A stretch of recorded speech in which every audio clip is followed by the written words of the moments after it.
Imagine une interminable étendue désertique et désolée en Antarctique. Il n'y a que de la neige, du vent et des crevasses mortelles dans la glace. Et là, un point apparaît à l'horizon. Il se rapproche et tu remarques que c'est la silhouette d'un homme seul qui titube dans le blizzard.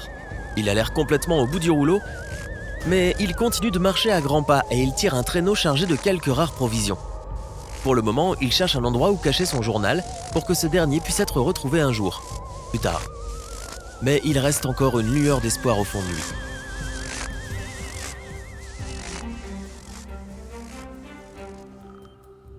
« 2 décembre 1911. Un navire d'expédition, appelé SY Aurora, entame son voyage en Antarctique. À bord se trouvent 31 hommes dirigés par Douglas Mawson, un explorateur de 29 ans, déjà réputé pour ses précédentes expéditions. L'équipe s'apprête à explorer la terre du roi George V et la terre d'Adélie, située sur le continent gelé. À l'époque, on sait peu de choses sur cette zone. Une simple tache blanche sur les cartes géographiques. L'expédition doit durer une année entière, mais tous les membres du groupe sont des voyageurs chevronnés qui ont de l'expérience en matière de survie dans des conditions difficiles. Si bien que Mawson est optimiste quant à leur capacité de réussite. Le 8 janvier 1912, le bateau à vapeur accoste sur un cap alors inconnu en Antarctique. C'est à ce moment-là que l'expédition démarre pour de bon. L'endroit est surnommé Cap Denison, en honneur d'un des principaux commanditaires de l'expédition. La région elle-même devient donc la première de leurs explorations. L'équipage a déjà été confronté à des vents violents, atteignant parfois une vitesse de 320 km/h. Plus tard, on découvrira que Cap Denison est l'endroit côtier le plus venteux du monde et probablement le pire pour installer un campement. Pourtant, ils y sont parvenus et les travaux de recherche commencent alors. L'Aurora était censée revenir chercher l'équipe le 15 janvier 1913, ce qui leur laissait une année entière sans la moindre possibilité de retourner en Australie. L'équipage avait établi une liaison radio sans fil, la toute première en Antarctique, comme moyen de communication entre les 3 bases construites par les membres de l'équipage. Les chercheurs ont exploré et cartographié le littoral, prélevé des échantillons géologiques et fait de grandes découvertes générales. Tout se passait bien, jusqu'à ce jour fatidique de décembre 1912.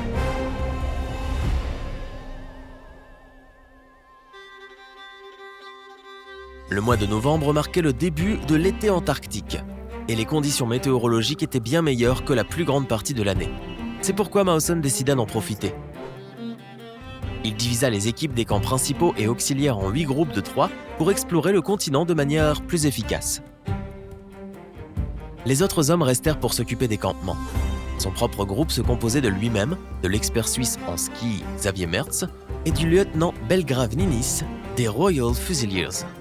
Ils étaient bien équipés et disposaient de beaucoup de provisions, utilisant des chiens de traîneau pour aller plus vite. Et au début, ils firent de grandes avancées. Ils traversèrent la partie d'Extrême-Orient, ou Far Est, comme elle fut appelée, dont 2 énormes glaciers de plus de 420 km en moins d'un mois. Ils s'y frayèrent un chemin à travers de dangereuses crevasses dans la glace, mais il leur fallut tout de même beaucoup de précautions pour ne pas tomber dans des fosses gelées. Pour traverser les glaciers et les crevasses, ils devaient trouver un pont de glace et de neige, vérifier soigneusement s'ils pouvaient supporter le poids d'un traîneau, puis y aller un par un en traçant mutuellement leur chemin. Le 14 décembre, ils tombèrent sur une autre de ces crevasses et Mertz passa le premier. Il vérifia si le pont était assez solide et traversa la brèche sans problème. Mawson le suivit, regardant en arrière pour voir si Ninis allait bien. Il marchait à côté de son traîneau et il avait l'air tout à fait à l'aise sur la glace. C'est pourquoi Mawson fut extrêmement surpris quand Mertz devant lui se retourna et se mit soudain à courir dans sa direction. Mawson se retourna et vit que Ninis avait disparu avec son traîneau. Il revint également en courant, s'apercevant que le pont s'était brisé. Et dans le trou béant qui se trouvait en dessous, on ne voyait plus rien. Les hommes avaient une corde avec eux, mais ce n'était pas suffisant pour atteindre le fond de la brèche.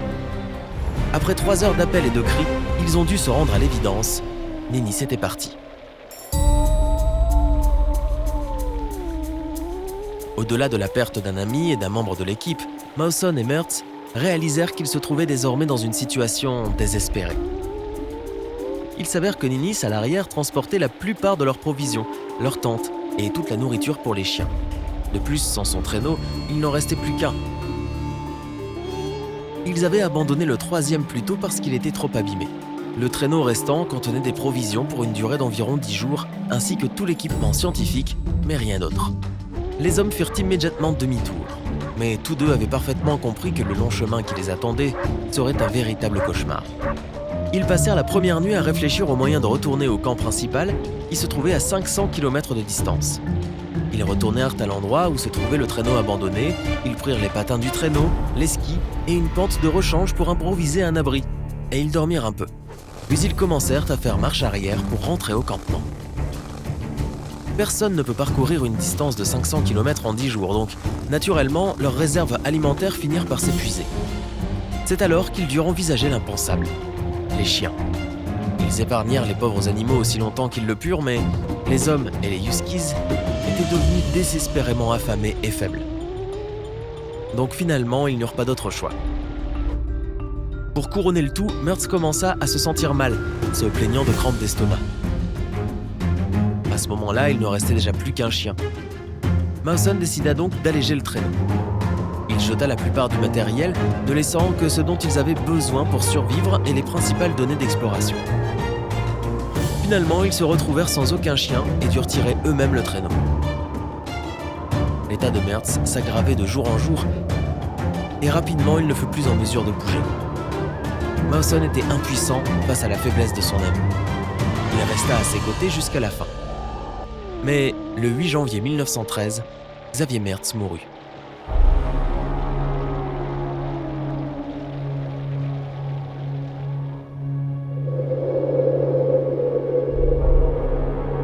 Mawson se retrouva seul, à une centaine de kilomètres du camp principal, sans presque aucune nourriture pour subsister, avec de graves gelures aux pieds et sur la peau.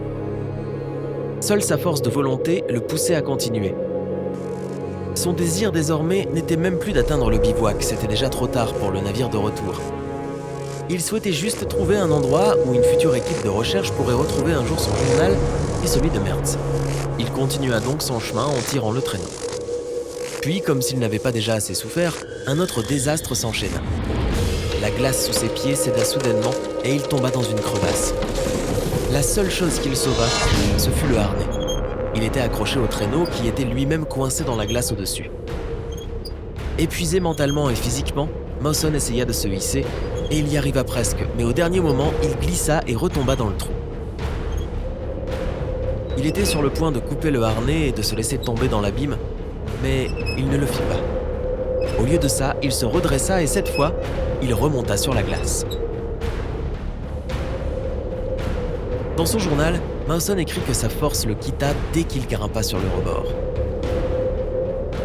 Il resta allongé là, incapable de bouger, jusqu'à ce qu'il atteigne le traîneau et déroule son sac de couchage. Il y rampa et s'endormit pendant des heures. Puis, il repartit. Mawson avait déjà perdu tout espoir, mais le 29 janvier, il tomba sur une réserve de nourriture recouverte d'un tissu noir et d'une note de son équipage. Ils étaient à sa recherche et le navire l'attendait toujours. Le mot disait qu'il était à 30 km d'une autre réserve stockée dans une grotte digne de celle d'Aladin. De ce fait, il mangea, se reposa un peu et continua sa route.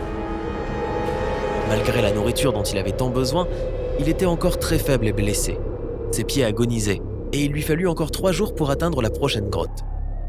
Une fois arrivé, il resta là sans bouger parce qu'un blizzard commençait à faire rage à l'extérieur, rendant impossible la descente de la dernière pente vers le camp. Et finalement, le 8 février, il réussit à sortir et retrouva 3 membres de son équipage en bas. Il était sauvé. Contre toute attente, Douglas Mawson s'en était sorti vivant. Mais si tu crois que c'est la fin de son horrible calvaire, tu n'es pas au bout de tes surprises. L'Aurora, qui attendait patiemment le retour du voyageur, quitta les côtes de l'Antarctique quelques heures avant l'arrivée de Mawson. Il vit littéralement ses voiles au loin dans la mer. Les 6 autres membres de l'expédition qui se portèrent volontaires pour rester et l'attendre rappelèrent le navire par radio, mais les vents forts ne le laissèrent pas faire demi-tour. Tout le monde savait ce que cela signifiait. L'hiver était arrivé et aucun navire ne pourrait débarquer sur la côte antarctique avant l'été suivant. Et cela voulait dire qu'il fallait attendre encore une autre année. Pourtant, et curieusement, cela s'est avéré être une bonne nouvelle pour Douglas Mawson. Comme il l'a raconté lui-même plus tard, à cause de son état, il n'aurait très probablement pas survécu à un voyage en mer. Dans le camp, cependant, il se rétablit progressivement et, avec ses 6 hommes, ils purent recueillir un grand nombre de données supplémentaires sur la géographie et la géologie de la région.